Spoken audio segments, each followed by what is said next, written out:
je suis ravie de te retrouver pour une petite vidéo sur la trigonométrie niveau 3e. J'ai déjà fait une vidéo sur le cours de trigonométrie, si tu ne l'as pas vue, va la voir. Je te mettrai le lien en description. Alors, donc, on va parler évidemment de sinus, cosinus, tangente dans un triangle rectangle. Alors là, petit exercice. Donc, on nous donne déjà un triangle rectangle, KLJ. Il est rectangle en J. Tu vois, là, le petit carré, ça signifie qu'on a un angle droit. Donc, il est bien rectangle en J, ce triangle. Maintenant, alors, on nous demande, petit a, quelle est l'hypoténuse? Pour déterminer l'hypoténuse, donc en trigonométrie, c'est très important de déterminer le nom de nos côtés par rapport à nos angles. Donc tu vas voir. Donc l'hypoténuse, c'est toujours le côté le plus grand et c'est aussi le côté qui est opposé à l'angle droit. Donc l'angle droit est ici, le côté opposé, c'est bien LK. Ok, l'hypoténuse, c'est donc LK. Petit b, on nous demande quel est le côté opposé à K. Tu vois, on peut l'écrire comme ceci. L'angle K, tu mets juste la lettre et un petit accent circonflexe au-dessus. On sait que ça veut dire l'angle K. Là, on a une autre façon, on verra ça après. Donc, l'angle K, le côté opposé. Donc, si on considère l'angle K, ici, le côté opposé, eh bien, c'est LJ. Ok, le côté opposé à l'angle K, c'est LJ. Maintenant, petit c. Le côté adjacent à L, à l'angle L. Donc là, on change d'angle. Tout à l'heure, petit b, on considérait l'angle K. Maintenant, petit c, on va considérer l'angle L. Et on nous demande le côté adjacent. Adjacent, comme je l'ai déjà expliqué sur l'autre vidéo, qu'est-ce que ça veut dire? Adjacent, c'est synonyme de adjoint. C'est la même famille. Adjacent, adjoint. Quand on est l'adjoint au maire, l'adjoint du patron, c'est qu'on est vraiment collé au maire, collé au patron pour pouvoir répondre au mieux. Donc on est collé. Et donc là, le côté qui est collé à l'angle L, bon on sait que c'est pas LK parce que LK c'est l'hypoténuse, donc c'est LJ. L'angle L est ici, et donc c'est LJ. LJ. Alors c'est la même réponse que la question petit b. On ne s'est pas trompé, c'est juste qu'on a changé d'angle. On a pris en considération un angle différent, ce qui fait qu'on se retrouve là avec la même réponse. Le côté opposé à l'angle K, c'est bien LJ, et le côté adjacent à L, c'est bien LJ. Petit d. Le cosinus, on nous demande donc le cosinus de l'angle L. Donc tu vois la deuxième façon d'écrire un angle. Tu mets les trois côtés, les trois noms des angles de ton triangle, JLK, JLK.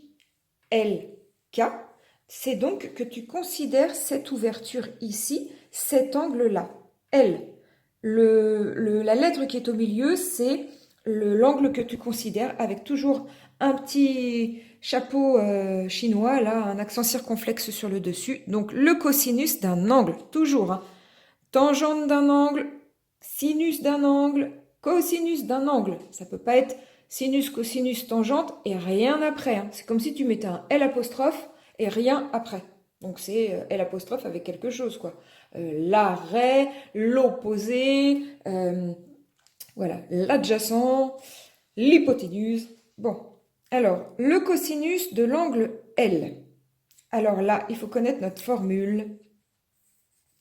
K, so, to, A. Donc ici, on a le cosinus, ici, on a pour calculer le sinus, et ici, on a pour calculer la tangente. On nous demande le cosinus. Le cosinus, d'après cette formule, eh bien, c'est le côté adjacent divisé par l'hypoténuse. Donc, le côté adjacent divisé par l'hypoténuse. On nous demande, dans notre exercice, d'adapter les lettres. Le côté adjacent à l'angle L, on l'a dit ici, c'est LJ. Et maintenant, l'hypoténuse, on l'a dit ici, c'est LK. Voilà, c'est tout. On n'a pas de mesure, donc là, ici, on n'a pas à calculer, c'est tout ce qu'on nous demande.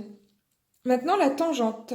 Tangente K, on nous demande de calculer, enfin de donner la formule pour calculer, si on avait les mesures, la tangente de l'angle K. Alors, la tangente, la formule, elle est ici. Tangente, c'est côté opposé. Donc, côté opposé divisé par côté adjacent. Côté adjacent. Le côté opposé à l'angle K, on l'a déterminé ici, c'est LJ. Et le côté adjacent à l'angle K, donc l'angle K est ici, on a déjà dit que l'hypoténuse c'est LK, donc du coup c'est forcément l'autre côté qui sera le côté adjacent à l'angle K. Donc c'est JK. Voilà, est-ce que tu as compris? Donc là, quand on considère l'angle K, on avait déjà déterminé que l'hypoténuse LK est donc ici. Donc il n'y a plus qu'un autre côté qui est adjacent à cet angle, c'est JK. Voilà, à tout de suite pour la suite. Alors maintenant, on nous demande de calculer KL. Donc KL, je te rappelle que juste les deux lettres comme ça, sans rien autour, ça veut dire la distance entre K et L. Donc on nous demande de calculer ce côté-là, c'est-à-dire l'hypoténuse.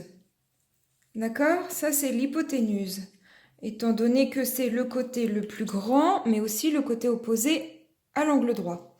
Donc on nous demande de calculer l'hypoténuse, on nous donne la longueur JL, combien ça mesure? Ça mesure 4. Et on nous donne l'angle L. Donc on considère l'angle L. Ce qui fait que le côté JL par rapport à cet angle L, c'est le côté adjacent. D'accord? Donc JL, ça c'est important, c'est le côté adjacent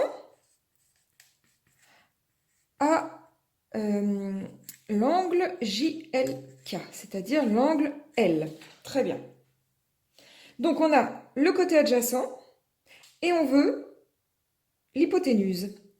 Qu'est-ce qui nous permet de travailler avec ces deux données, le côté adjacent et l'hypoténuse? Eh bien, c'est la formule K, c'est-à-dire cosinus. Ça, c'est le cosinus. Donc, le cosinus de l'angle L qui va être égal au côté adjacent divisé par l'hypoténuse. Donc, je traduis avec nos données. On sait que l'angle L mesure 35 degrés. Donc, ça va nous faire cosinus 35 degrés qui est égal au côté adjacent. Alors, je te le note d'abord. Côté adjacent, voilà, sur hypoténuse. Voilà, ça s'écrit comme ça, il n'y a pas de H ici. Hein. Le côté adjacent de notre angle L, c'est donc JL divisé par LK. Voilà, on se retrouve avec ça.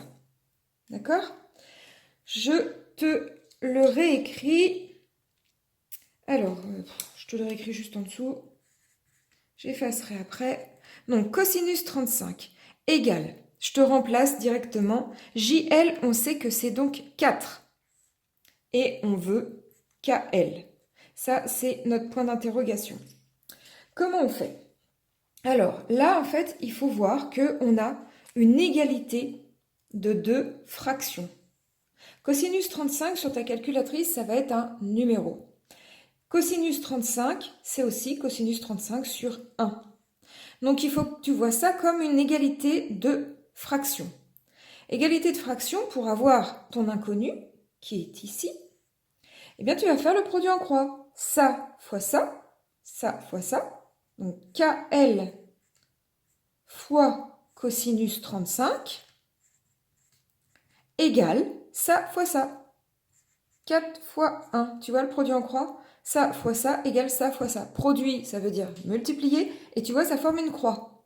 Donc tout le temps, tu as une égalité de rapport, que des rapports hein, de chaque côté. Hein. Tu n'as pas d'autres opérations, que des rapports de chaque côté. Tu peux faire le produit en croix. Tu dois même faire le produit en croix. Ok? Alors, je vais effacer pour avoir un petit peu de place. Je te réécris ça ici. KL fois cosinus 35 égale 4. Hein, 4 fois 1, ça fait 4. Donc maintenant, on veut KL. Donc là, on est dans les résolutions d'équations. On veut KL. Ou LK, hein, c'est pareil. Fois cosinus 35. Comment on va faire ça? Eh bien, pour avoir uniquement LK, on va diviser par cosinus 35 degrés de chaque côté. Évidemment, si on divise d'un côté, on divise aussi de l'autre côté parce que c'est une égalité. Donc là aussi, j'ai fait une vidéo sur les équations, comment on résout les équations. Et donc, je t'explique rapidement pourquoi on divise par cosinus 35 degrés, parce que cosinus 35 degrés divisé par cosinus 35 degrés, ça fait 1. N'importe quel nombre divisé par lui-même, ça fait 1. Ce qui fait que ici, cosinus 35 divisé par cosinus 35, tu auras 1 fois KL. Et donc ça se simplifie et tu te retrouves avec KL qui est égal à 4 divisé par cosinus 35. Alors là, tu prends ta calculatrice et donc tu l'effectues. Alors tu vérifies que c'est en degrés. Eh bien, la mienne est en radians. J'ai réglé ma calculatrice en degrés, donc il faut bien faire attention à ça. Et donc, je fais 4 divisé par cosinus 35. 4 divisé par cosinus 35 degrés. Ça nous fait, exécute, ça nous fait environ. Donc, on doit mettre environ, c'est pas égal parce que c'est un nombre à virgule infini. Environ 4,88. Donc, j'imagine que ce sont des centimètres. On peut mettre les unités. Voilà, j'espère que tu as compris. Je vais te refaire de toute manière d'autres petits exercices qui se présentent de différentes façons. Dis-le-moi si tu as compris, mets un petit pouce en l'air si ça t'a aidé, si ça t'a plu.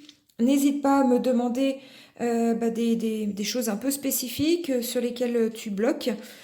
Et puis pense à t'abonner, à aimer ma vidéo et appuyer sur la cloche quand tu t'abonnes pour ne louper aucune de mes vidéos. Et tout ça me fera très plaisir.